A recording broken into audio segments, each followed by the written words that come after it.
I've also decided to join the minority to be in black this morning for your show because of what exactly Ghanaian people have been subjected to. But this doesn't look like an opposition black hole.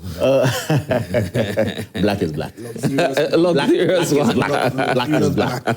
Anyway, like I said, the Ghanaian people have been shortchanged. And let me say good morning to our brothers sitting as our co-panelists here this morning.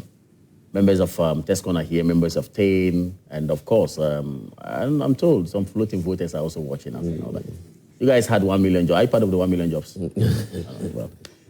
Well, yesterday was a constitutional duty performed by the president, and we all listened to him. He was on his feet, albeit at a point that I don't know what happened. I don't know if you observed when he was talking about roads. All of a sudden, something happened, and the president had to turn. You didn't see really? it? You didn't see it? So well, but of course, I was so critical about it. So I actually want to see that. But of course, by and large, all went well. We, as a party, the New Patriotic Party, and with our representatives in Parliament, also keenly watched the proceedings. Let's not Ghanaians think that this is the first State of the Nation address that we've had. Obviously, they were voted for in December. The president was sworn in on the 7th of January 2025. He's had over 1 year in office as we speak today. And of course, the honeymoon would have been far spent. The reality is supposed to be dawning us or dawning on them right now. But what I heard yesterday was completely what I can describe as a political talk and not the reality on the ground. A political talk once again. The president forgot that the platform was not just meant there for politics. It was to tell Ghanaians what the spirit of Article 67 of the Constitution actually demands of him. Exactly what is on the ground. Exactly what people are faced with. The hiking electricity tariffs, I expected the president to apologize to Ghanaians on it because that was not the promise to us when they had their flagship policy, which they christened the 24-hour economy. Their national chairman told us that electricity will not ever form. I said, that was the campaign. The biting electricity bills will come down for you and I to have an enabling environment to see how we roll out the 24-hour economy. So you take part in it. Today, what do we see? Over 30% increment in electricity. The president did not tell us that. What do we see? Small and medium scale enterprises are suffering because of electricity bills. I expected that to have been addressed properly. And the president should have shown remorse on that. Sadly, decided to do all the politics and tell us that, look, he took a reserve from $8.9 billion, and they have been able, through Gold Ball, to build it to 13-some-point billion dollars. And therefore, we have an import cover of 5.7 months, and they had to gloat over it. This is something that we have seen before in this country. If your import cover is hovering between 4 months, 5 months, 3 months, governments upon governments have seen it. So it was not new. Then all these account giving was because there was a buffer built for you. You could have given some credit to the New Patriotic Party government. The president himself said he met 8.9 billion in reserve. That based on that, they built on and they now have an import cover that gives us a resilient economy, in his view.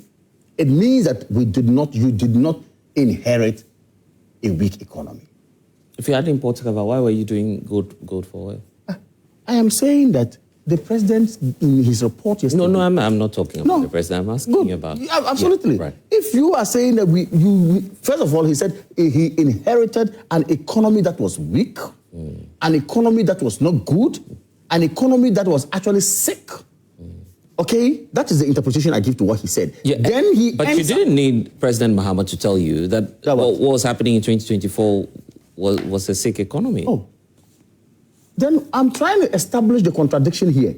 The man who says he inherited a weak economy The same person says, I inherited 8.9 billion worth of reserve and I have developed it to 13 point something. Yeah, but come on, how do you and translate? based on that, my import cover has moved to 5 point something months. And I say that's not new.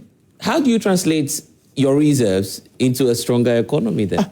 It's not all about the reserves. Are you questioning me or are you questioning the president? No, I'm questioning It's not just about that. Because you're it's wondering... not only that. There are a series of indicators. But of course, your import cover, look, every single... Okay, so let's talk about the indicators then. It is based on your reserve. When they were... Inflation, you left wait a minute. The president spoke about Fitch, spoke about S&P. Yes. When they came into power, the first 3 months, we had S&P coming out to say that, look, based on what the previous government did, you were able to get some dollars to push into your system and be able to stabilize your currency. It is clear, it's right. You should watch it. You guys supported it on your business news. No, but you were contesting the president that the economy was doing well. These rating agencies you're referring to... If there was no money kept for you to push the money... economy as a junk economy at the time. If there was no money... So you didn't need President Mahama to tell you that. I'm saying that if there was no money for you to even inject into your system, for the forex market to look good, for your city to stabilize and be strengthened, what would you have done? That is where you would have been clear enough to tell us that I inherited a weak economy. So I wanted him not to be economical with the truth, but rather be fair to us as a people. How would you describe the economy in 2024? Well, very good. Like I said, that was a good economy. First of all, 2024. First of all, let us not narrow it to Ghana. No, I wanted you to. It's a more direct question. How would I describe the world economy in 2024? How would I describe the world economy? I'm not interested in the world economy. I'm asking about the Ghanaian economy. We are not living in an unstable society. Okay. Neither is Ghana an island alone, standing alone. Ghana works with partners.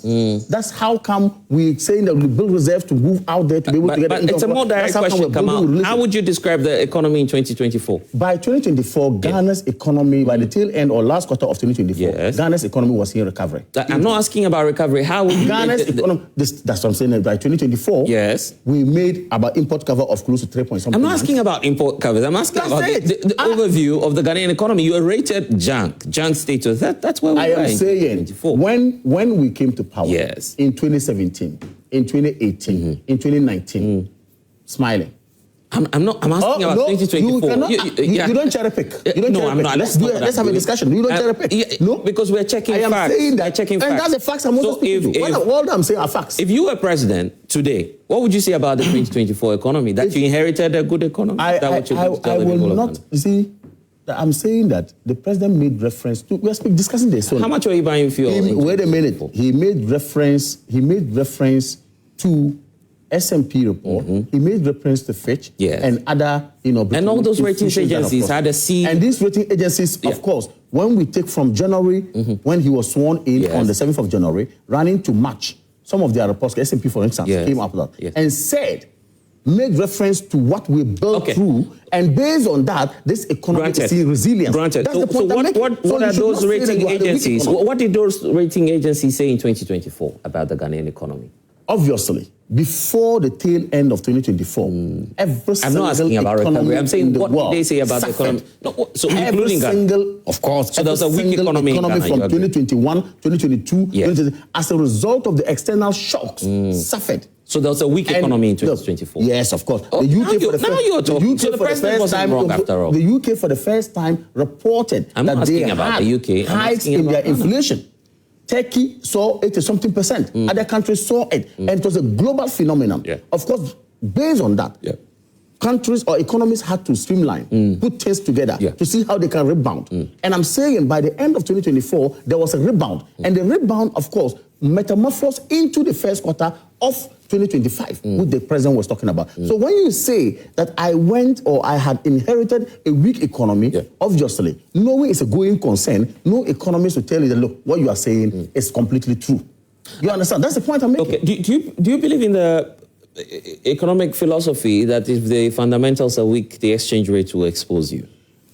You see, interesting. That's a very familiar line. That's a very interesting propagandist question you have asked. And it could be answered well. Come on. No, it's a very good propagandist question. Of course, I have to let you know that. You see, it's a very good propagandist question, but I'm saying that, of course, exchange rate forms part of the economy as well. So if you want me to say I believe in it, I quietly believe in it. Oh, you believe in it? Of course so you believe in propaganda? I believe in it. You believe in propaganda? I believe in it. I am saying that if you ask a propagandist question and you expect a propagandist answer, of course, let us follow propaganda and then we'll believe in propaganda and move on. That's the point. So you believe in propaganda now? That what Dr. Mahmoud Bawumia was saying sometimes. If you are drawing the discourse to propagandists... No, but I have to ask you. I'm just finding out if you believe in it because that was the message. If you allow me to flow, if you allow me to make my submission and then move on and then stay put to what the SONA address gave us yesterday, I'll be more than glad. I'll be more than glad. So the exchange rate is no longer something that matters to the economy? I didn't say it's no longer. Yeah, that's why I'm asking you about the principle. I am saying that the principle is what? If fundamentals are weak, it was from a renowned economist, Dr. Mahmoud Bawumia, your flag bearer now. Are you running away from so much associate myself to that comment. But that comment was made to describe an instant, a circumstance that we found ourselves in. It's no longer propaganda? Of course. And like I told you again, economy or building an economy is a going concern. You may have exchange rate exposing you today. You may have exchange rate tomorrow exonerating you again. Okay? And then you may have your indicators like the GDP growth exposing you today. You may have GDP growth exonerating you tomorrow. You may have also your, if you like, per capita income exposing you today. And you may also equally have it exonerating you tomorrow. So it depends on the circumstance you find yourself. Okay, if you want us to go back, if you want us to go back to do whatever propaganda that you intend for us to do this morning, of course, I will have to go with you. And then we'll do the propaganda. Is this propaganda? It's okay. No, it is. Don't worry. Come on, we're communicating, we're talking. I mean, you will understand. But, okay, let me hear you. Yes. Oh, really? Oh, no, is that what you have done? Because you have... I'm not doing propaganda. I'm just repeating the words of your leader. And you say it's propaganda. So Dr. Mahmoud Bawumia was doing propaganda in 2016? I am saying that I didn't say he was doing propaganda. I said if you want... So is it a principle that's doing propaganda or you... Because you believe in it, isn't it?